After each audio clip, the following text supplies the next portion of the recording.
Welcome back. This is the Lightforge Arena Tier List Saviors of Uldum card preview. I'm getting better at saying this. This is ADWCtA. This is Merps. So, in the past hour, we went through a short introduction and talked about one upcoming card. So, based on this rate, we should be done by the next rotation. No, we won't be done by the next rotation at this rate. We would I think actually, we will. we would actually go over. Blizzard would release the game, and we would still not be done talking about it. Fortunately, nothing. Oh, no. I meant the next rotation. Oh, you meant the one 2 months from now. Yes. Great. Okay. Fortunately, we're going to move faster now because, Rap Golem was a fun card to talk about. There's a few more fun ones now, but we're going to go over the rest of the top 10 now, and we're just going to fly through them because they're interesting, but they're not that interesting. So the next one up is Viola Scoundrel. It's a 132. 132 is kind of... So if you don't know how we rate things, 100 is literally the average card always. We center things around 100, and 0 is an absolute 0. So, everything at 0, it's basically, I don't know, it's almost the same as not having a card. The downsides outweigh the positive sides, or the positive sides are so minor that it would be worth less than 1 point. On the other hand, if something's and it's scaled, exactly mathematically, so if you have a 200, that means you would literally rather have a 200 card than, two average cards, or, it would be the same as having 2 cards. That's a pretty strong, if you took a 100 card and you added to it, draw a card, it would be actually less good than a 200s level card. It would have to say, draw a card when you draw this card into your hand. Then it would be a 200 level card. So that's a pretty big gulf. At 150, Rap Golem got us halfway there. Usually, when it comes to neutrals, premiums start at around 122. That's my new line. I used to say 130, but no. Starting at 122, anything above a 122, I'm pretty uncomfortable with being in the meta. That being said, if you look at this list up here, there's quite a plenty of cards above 122, because the Blizzard doesn't feel the same way about balance in the arena as I feel. But it's not that many. There's just at a glance, maybe 15 cards, and half of them are epics. So, there's a reason these numbers are done this way. The average card in your deck is somewhere between a 115 and a 120. Probably closer to a 120. So 132 is pretty good. Class cards, premium-wise, can go above 150. Although anything above 150 on class cards I consider overpowered, but they frequently are between 122 and 150. Anyway, Viola Scoundrel. 3 mana, 2/3, Battlecry. Discover a spell or pick a mystery choice. Love this design. Oh my god. All right, so essentially, when you play this, understated for sure, you're missing 1/1's worth of stats, but you get to discover a spell. Spells are typically pretty good. They give you initiative, right? And we talked about before. This is a meta in which you're going to get more spells than Rise of Mechs. Rise of Mechs, initiative, spells, that was in demand. There were a lot of times when you couldn't deal 2 to 3 damage and you just lost because of that. Well, Viola Scoundrel is going to help you out with that. You get to discover a spell, which is pretty good by itself, or if you don't like any of those choices, pick the mystery box. So you get 4 choices. You get 4 choices, and all you have to do is just weigh the odds, and you really do have 4 choices. That's amazing. That's so good to basically dip into a grouping of cards that most of the time gives you initiative or huge value. All right, let's take a step back from this too. So how much value is discovering a spell? Spells are generally better than creatures. Discovering a spell, would you rather discover a spell or draw a card from your deck? I would discover a spell. I would discover a spell too. So Viola Scoundrel, compared to Gnomish Inventor, is just at its base, even without the mystery choice, it's 1 less mana for 1 less stat. That's pretty damn good, especially when Gnomish Inventor is a totally playable normal card. So this is how you get an not overpowered card, but above where I would want it card. You take away 1 mana and just take away 1 stat, and then you give it a little bonus for the mystery choice, for the hell of it. The mystery choice is bad, by the way, in case you guys are wondering. Random spells are bad. There are a lot of bad random spells. Do it when you're desperate only. Otherwise, just take the best of the 3 choices. Yep. But, it's still another choice, right? And there is always a bad choice. A relatively bad choice, but your choices that you see can be Yeah. really, really So it's bad like as well. 3.5 choices, not really 4 Yeah. choices. Yeah. Like 3.5 Yeah. choices. But Sure. still, even if it didn't have that choice, it would be a super powered like card. Mhm. Because you're discovering a spell, and that's highly useful. Okay, moving on. Number 3, this is the third best neutral card, not including legendaries. It is Nephroset Ritualist. Nephroset Ritualist is a 2-mana 2/3. Battlecry, restore adjacent minions to full health. So it has normal vanilla stats for a croc, and then it heals up 2 things for full. I don't know how much like things you on the board you normally get injured, but 2 is usually all. At most. So like think about how many cards you generally are able to draw from like Battle Rage, right? So you're full healing, like you're bored. That's its bonus. Yeah, look, it's going to be a slow-ish meta, right? And any sort of card that has early game vanilla stats and huge late game upside is going to be really, really good.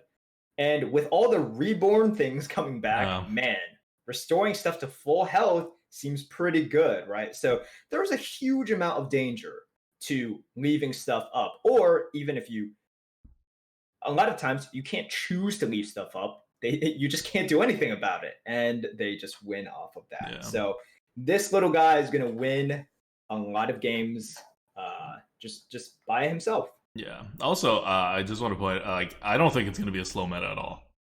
Like I know you're talking about a slow meta. I think this is actually going to be a pretty fast meta, partly because of this card. This card's a 2-drop. You're going to see a lot more 2 and 3 drops coming out in our top 10 list because this entire set overall is very powerful on the 2 and 3s, empty in the middle, and then strong on the end. So I think there's going to be like this is not one of those metas like you saw in Rastakhan or you saw in Boomsday where it's just slow and like warriors are going to dominate by like warpathing and like things got like very very much to the control side that it was pretty ridiculous. This is going to be I think a pretty balanced in terms of speed and slowness, but it's going to have that valley and mid range, which makes it kind of tough to like connect the metas. Yeah, so I want to clarify what I said because we're coming from Rise of Mechs, right? In which some of the most prevalent classes and a lot of the plays that you saw were the rogues that, backstab miscreant followed up by lackeys, Acorn Bearer with huge spread into big buffs and immediately end the game, Mech Warpers templing out 6-7 mana's worth of minions by turn 2, right? Things like that. Those explosive starts you won't see. But the snowball is still very real, right? The snowball is very real, and the board advantage snowballing into a dominant lead that is still here because of the ritualist, because of stuff like Fungalmancer that's coming back. So the startup speed is going to be different, but I absolutely agree. It's not slow would be the wrong term to use. Yeah. You just don't get those explosive starts that you guys might be used to from Rise of Mechs. Yep. And so Nephroset Ritualist, I think this was a candidate in a lot of people's minds for like the number 1 card or like one of the top like cards very similar to Rap Golem because it just seems OP, and it is, but it's just like situational, and it's situational enough that it's not actually anywhere close to Rap Golem in terms of its value.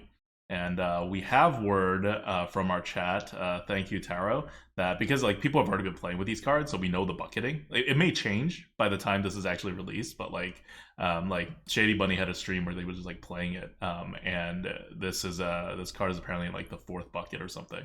So yeah, under bucketed. I'm surprised this is under bucketed. This just seems blatantly OP at its face. Like an average player would look at it and say, "Oh, good." I don't know. Okay, so this is a rare card. It's not, again, like just like Rap Golem, it's going to be seen about 40% what Scribe was seen at. So, yeah, problematic card, but 130 is not the worst in the world. Primordial Drake is a 144. 130 is where your Stoneskin Basilisk is. So, still overpowered, but it's not like, it's still meta defining, but you don't want to like kill yourself when it comes down. And that's Nephroset Ritualist, and it's a rare. Next is History Buff. This is an epic card. 3 mana, 3/4. Whenever you play a minion, give a random minion in your hand +1/+1. That's right, it's a 3 mana, 3/4 with an ability that you will just be able to trigger with any deck. Wow, I wonder if people play minions in the arena. I wonder if they have random minions in their hand after they play minions in the arena. Oh man, God, how do you ever trigger this effect?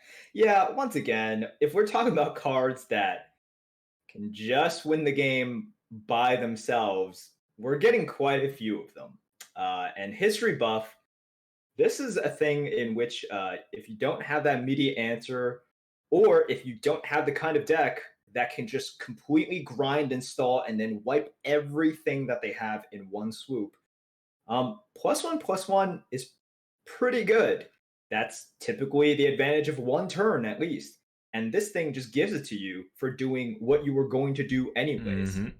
So you may be wondering, wow, this is a very good size body on curve on 3, which is a power turn in this meta, and it has an easily, almost mandatorily triggered ability as long as it lives for a turn. And in the late game, it's going to get some value anyway because you're going to play with another minion. Why is this not where Rap Golem is or even higher? It's because +1/+1 is actually comes out. So what the Lightforge algorithm does is it actually plays out cards and does stuff the way I would play the game, at its fundamental basis. It's not actually just working at numbers. It knows when you're playing each card. You mean grumpily and without joy? Yes, obviously it's an algorithm.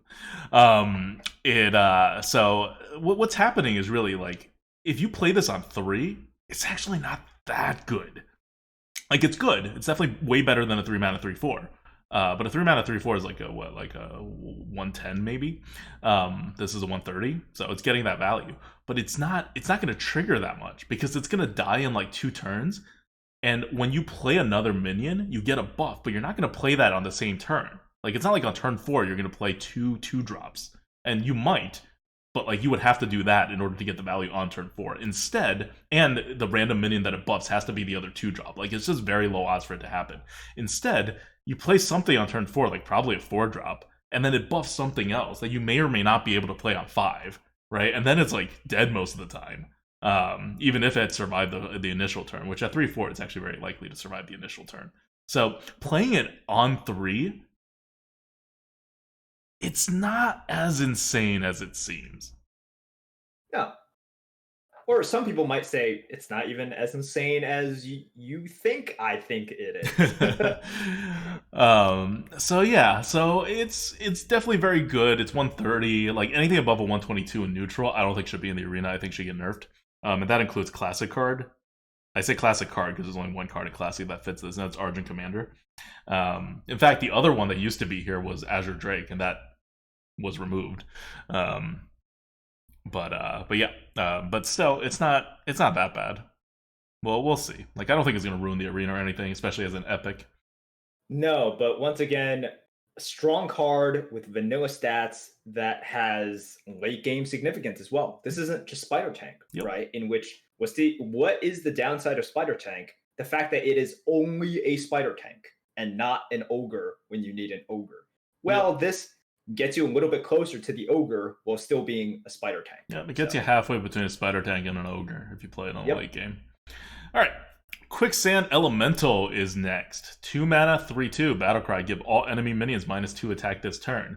So, we looked at Shrinkmeister, and they said, number 1, why is this a priest card? Everyone should be able to do it. And 2, this card sucks. Let's make it better even though we're putting it in neutral. Okay, it's a 128. It's not the most overpowered thing, but it's definitely very high power. This is Fungalmancer level, where it's also where History Buff is. It's pretty much where Sea Giant is. These are really good cards. I don't know where this thing's bucketed, but I'm going to guess it's not going to be bucketed very high. It seems like it has a lot of random requirements. Apparently, this is top of the 3rd bucket. Oh, that's actually not too bad. No, that's not that bad. It's still good for top of the 3rd bucket, but it's not insane. Yeah, it goes from a super value pick like Rap Golem to just a good pick, a solid pick for the top of the third. Yep, Yeah. and it's also an elemental, so it's going to get a little extra value where elementals mean stuff like mage and shaman. But yeah, I like. I mean, I like the design when it comes to the late game because it's a big swing in the late game for a 2-drop, and that's like good design when you're able to accomplish that. But just the Shrinkmeister-ness of it in the early game, it's so like when it hits, it's so bad. You just like lose the board. So it's a rare card. So we have yet to see a common yet. So all the good high-powered neutral cards are rare or above. That's actually really good for Arena. Like, I think that cannot be overstated because of the way Blizzard had changed the offering rates. If they stick with it, this meta overall, while the cards in it are just as problematic, if not more so, than Saviors. I mean, not Saviors, than Rise of Shadows. It's gonna present itself as a problem much less frequently because of the rarities. Like, we're back in a world where rarities matter, guys. And Blizzard, whether intentionally or not, has made this set, like, pretty good with the rarities when it comes to the arena. So I'm like, cards overall, it's a very powerful set. Crazy things are going to happen, but the rarities are going to really help that and make the arena playable, I think. Yep. All right. On to the next one. On to the next one. The next one is our first common card. The first common card in our top 10 list of neutrals and saviors of Uldum. It is a 3-mana 3/2. It's Candle Taker. We finally meet the Candle Taker that's taking everyone's candles in Kobolds and Catacombs. And Kobolds and Catacombs are back for this expansion. It's a 3-mana 3/2 with Reborn. You didn't mention the Reborn part. Oh yeah, that's right. It has Reborn. It looks like a mummy of a Kobold, and it has a candle on the top. So I don't know what the Candle Taker part is. He already has his own candle. Maybe he's taking more candles. Took it. Oh, he already took it. He already took it. Well, he's still like moving. Like he has a claw. Maybe he wants more candles. Yeah, okay. More candles.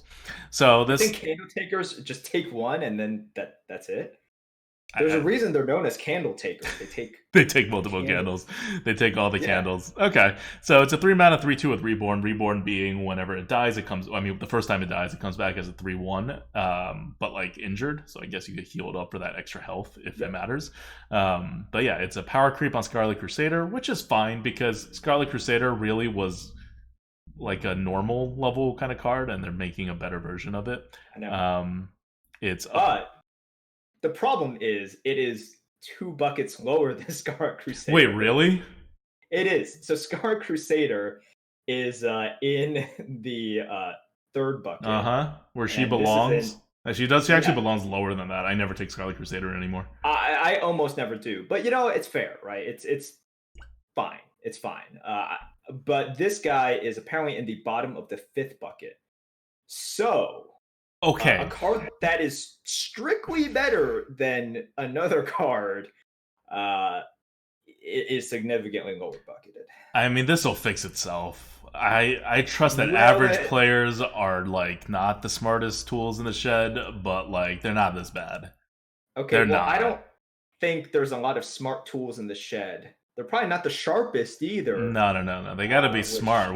Being a sharp tool doesn't do anything when it comes to Hearthstone. If I'm using a tool, I'd rather it be sharp than smart. If I'm using a tool, I would probably want it to do. But not if you're trying to make it bucket stuff. And not give me Wikipedia facts. You know what I mean? I don't know. I want my tools to be smart if I wanted to do things that would use intelligence rather than sharpness. Yes. That's Candle Taker. I don't know. Anything to say about the design besides it's better than Scarlet Crusader? Nope. Okay. This is like 123. This is like at the top of what you're kind of allowed to do before things get OP. So we're already there. And if it's in 5th bucket, it's probably going to be real good. Yeah. For like the first week until they rebucket it. Or it'll go up against Rap Golem, and in which case... Oh my god, that's right. Rap Golem is there. Okay, you know what? It's fine. It's fine. That's fine. Pit Crocolisk is next. 8 mana, 5/6 beast. Battlecry, deal 5 damage. This is mini Kraken. It is, some people have compared it to a non-RNG portal. for 1 extra mana. All very valid comparisons. It is a neutral, and interestingly, it is the neutral. Like, people think of this usually as like throw the 5 damage on the board, but it is the neutral card that has the largest amount of reach ever printed. So we're not counting stuff like Reckless Rocketeer, right? This is actually just pure reach. Like, you can actually reach. You can actually reach it. By anything. Yeah. You can go through a wrapped golem, for example. Once the wrapped golem comes out on 7 and locks you out, you're like, I got my Pit Crocolisk. This is rated a 116, and we had a huge jump down between Candletaker and Pit Crocolisk. I know a lot of people are going to disagree with us on the value of this. Yeah, ADWCtA. Okay, I'm going to play the role of angry Twitch chat for a second, okay? What the fuck, man? How are you guys so idiotic? Do you see this thing?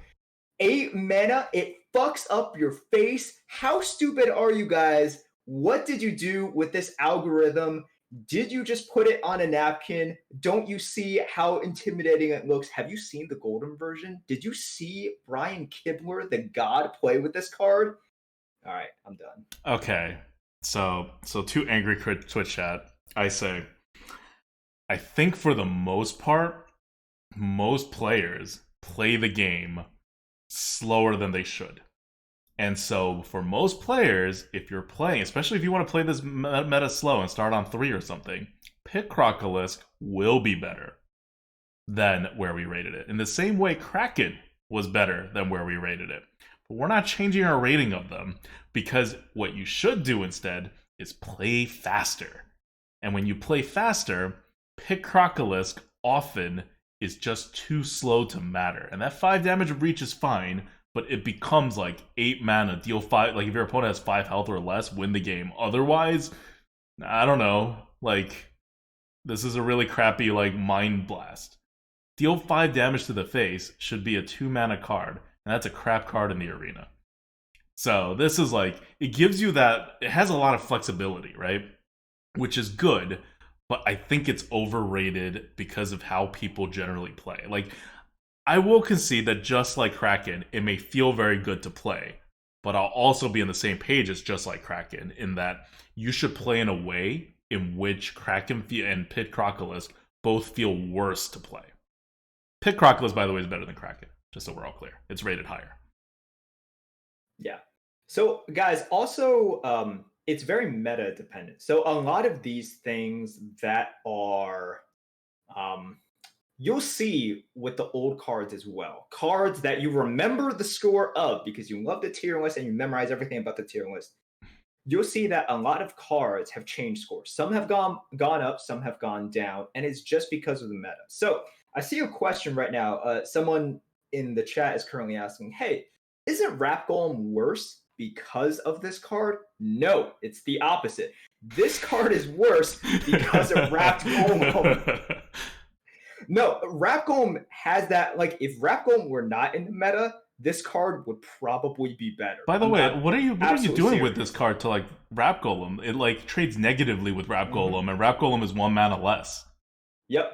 And exactly. That's if Wrap Golem is trading. If Wrap Golem is not trading, it gets even more value with the 1/1s. And it taunts on top of that. Like, this is not on the same level as Wrap Golem in any way, shape, or form.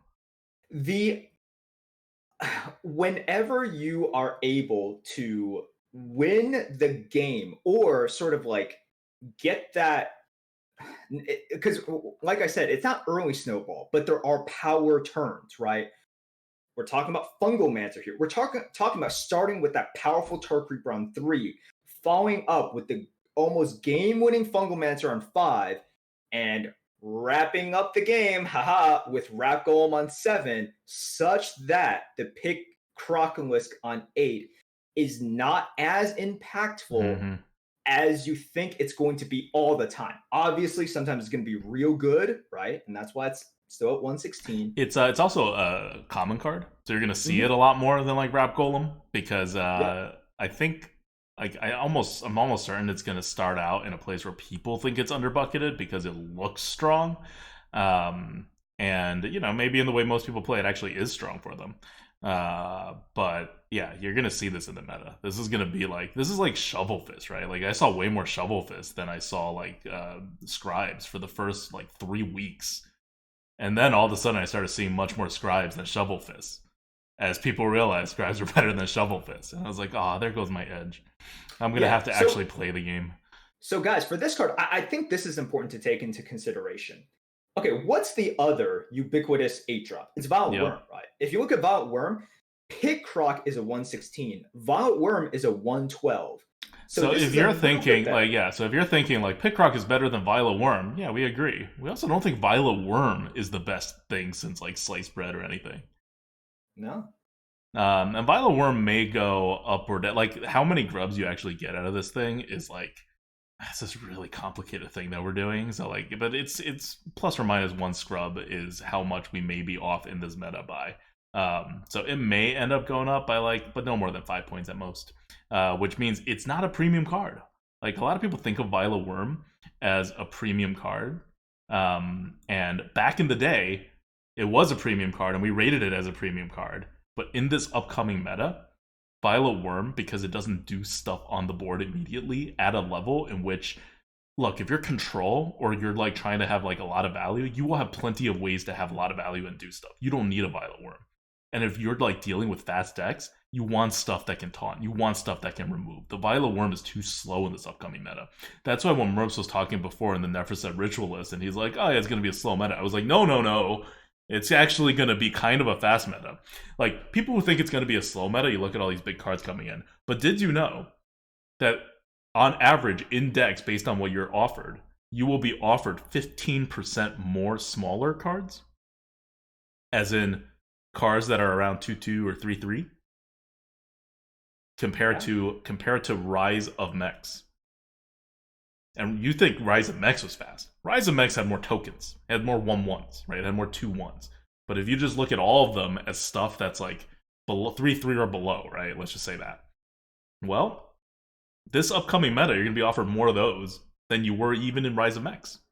Yep. You're actually going to be offered less big things than you were going to be offered. Now, the big things you're going to be offered are going to be bigger than what you were offered in Rise of Mechs by like a lot. But overall, your deck composition is actually going to be, if you're going with like, if you just pick random cards that you're being offered, right?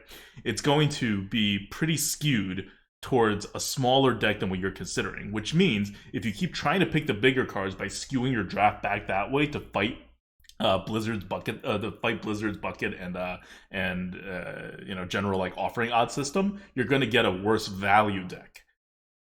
Like, which is kind of the opposite of the point you're trying to do if you're trying to shift things up, right? You want more value. So it's an interesting thing. Like, this is what happens when the middle's hollow. When the 4-drop is hollow, you come up with this is going to be a weird meta that I think people will not get the feel of immediately.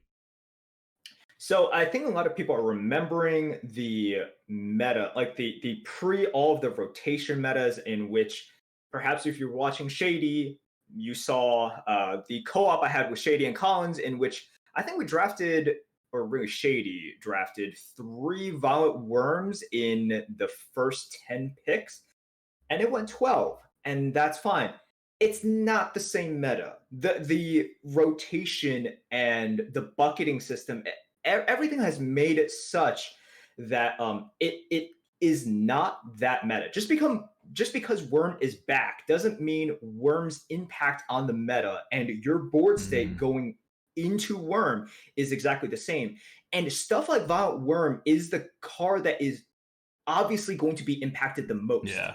Raptor is the card that, Hogsteed aside, is not like that thing is not as impacted as something like Worm, in which you have to carry the baggage of turns 1 through 7 into turn 8. So by the time that turn 8 comes, if you think that the times in which you can safely drop Violet Worm and create that same advantageous board tension as before, that's not going to be the case anymore, right? And who knows? Blizzard can change things at any given moment. But from what we've seen, from the information we have about the buckets, and from just what we know about the cards that are in this rotation, because it's very specialized, right? This is very specialized. Your preconceived notions and realistic kind of experience with Violet Worm from before is not going to be the same as Violent Worm now. Mhm. Because it's not about Violent Worm. It's about everything leading up to the Violent Worm. Yep. Okay, moving on from this Pit Crocodilus discussion, but yeah, I knew Pit Crocodilus people were going to be upset about, because people, literally when it released, people were like, new King of Arena? I'm like, I mean, maybe in terms of how often it's seen, because people are going to pick it. In terms of how much it's going to make you win the game, which is what these scores are about, not really. It's good, 116, right? I hear it's bucketed in the third bucket, which means it's like pickable. Would not be upset if it were picked. That's about where Shovel Fist is, right? Like Shovel Fist, I think is slightly better than this if it were in this meta, because it's a hard removal and there's a lot of really big things now. But yeah. Anyway, next up we have Bug Collector 114, also known as what Hogsdeed should have been. 2 mana, 2/1 battle cry. Summon a 1/1 locust with rush. Yes, that's decent. Yeah. If Hogsdeed was a 140, this one's a 114. So you can see the difference of having one more attack on your rush body, which also means that 2/1 is way less vulnerable to pings and whatever stuff. Here, you have your 2/1 that's vulnerable to the ping and whatever, but you also get a little tempo. It's a fair card. Cool. Not much to say about this. Yeah. It's a fair card. It's a good thing to have, and with Reborn coming out, Bug Collector is one of those things that if you're not a ping class, here you go. Here's a ping and a little something extra for you. Yep. I like that it's giving pings, because the meta needs more pings, because otherwise non-ping classes are at such a huge disadvantage in the arena. And you saw Hogsdeed's effect when it comes to dealing 2 damage. This is dealing 1 damage. It's not going to have the same impact. It's not that good, but it's a common card, so you're going to see it. According to Tarot, this is either bottom of 5th or top of 6th. So it's going to be picked. It's going to be a good pick in those buckets. Not like a Rap Golem good pick in the 5th bucket, but it's going to be a good pick. Okay, Bone Wraith is what's next. It is 4 mana. This is the aggro killer if there is one, and there really isn't one. So this is like just a... It functions. It's a 4 mana 2/5 Taunt Reborn. So it's like a reverse Divine Shielded 2/5 for 4 mana. Which, if you extrapolate it a bit, is kind of like a 2/7 taunt. So yeah, it's good. You know, normally taunts are like 2/6 for 4 mana, and it's neutral and it's common, and you're gonna see it. But like, it's rated a 113. It's good. It's just not that powerful, right? Yeah. It's quite annoying, but the 2 attack is not great. That's all I'll say about it. You do get a lot of stats for 4 mana, so that's always good. Yep. Like, yeah, I mean, it taunts enough stuff to be annoying. But just, I don't know. I don't know if people think this card is good or bad, or if they kind of have the same rough idea of where it is. But we're still, like, 113 is still a good area. Like, this is where, like, Eggnapper, former champ are. Like, Shroom Brewer's here. This is like your, back in the day, this was premium, kind of like zone, right? Before the power creep started happening. So it's good. Tempo Berserker is our last card that we're going to do in this video. This is the last card in the top 10. And it is a 112, where Shroom Brewer, Viola Worm, and Volcanosaur are. Dark Iron Dwarf. Fireplume Phoenix. So all in good company here. 2 mana 1/2 Reborn has +2 attack when damaged. That means when it comes back from being reborn, it's a 2/1, not a 1/2, because it's already damaged when it comes back. Yep. So yeah, so it's a 1/2 that has a second body of a 2/1 for 2 mana. It's pretty fair. Well, no, the second body is... Oh, sorry, the second body's 3/1, my bad. Yeah. So it's a 1/2 that turns into a 3/1, right? If you remember, the 1/1 that turns into a 3/2 in Kindly Grandmother was a pretty damn amazing card in Hunter. This one's not as good. The 3/1 body's a little more vulnerable. The 1/2 doesn't really do as much. But yeah, the stat distribution is wrong for both of the bodies. Yeah, right. Exactly. Yeah. And it's not a beast. And it's not a double beast. Oh yeah. Well, yep. So minus points there, but it's decent. Fine. Like, this is not a card you should be afraid to pick. I hear it is in a bottom. It's bottom of 4th bucket. Okay, that's probably right. Like, you'll take it. It'll be an interesting card. This is the kind of card that like shakes up the meta, right? Right, right. But we're talking about it's like, oh, okay, that seems like a reasonable place for it. Mhm. But right now, reasonable is not what you're looking at. You're looking Yeah. for the super value, right? And you're gonna get those because there are a lot of misbucketed things. So not a super value, but definitely okay. Yep. All right. Well, that's it for the top 10. As you can see, like, despite all this hype going into Saviors of Uldum, when it comes to the neutrals after Rap Golem, it hasn't been that exciting, right? Like, you have some cards that are, like, top of the, like, Nephroset Ritualist, I think, comes to mind, and Quicksand Elemental. Those are, like, and History Buff, they're, like, Fungalmancer levels. So, like, this is going to be, like, an Ungoro, like, this set is Ungoro like power level, which is like top of the power level scales that we've seen before. But it's not more than that. Like, I think overall, at least in the neutral side, it's gonna fall short of how much Ungoro shake things up. But still, that's a high standard. Yeah, definitely, definitely. Okay, cool. Cool. All right. We will see you in the next episode of this, which we will talk. So far we've done top 1, which is Rap Golem, and we've done top 10, which is all the rest of this. Yes, Rap Golem deserves its own video.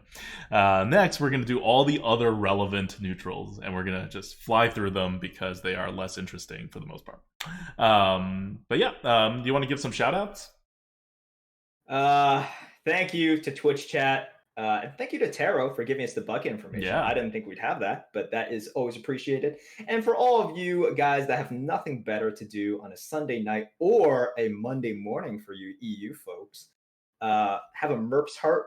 Love you guys for watching live. And if you aren't watching live and if you're just watching on YouTube, thank you for choosing the Grinning Goat. Here at the Grinning Goat, we know you have many choices to get your degenerate conspiracy theories about Arena, and we're glad that you chose us. We appreciate it. See you in the next video.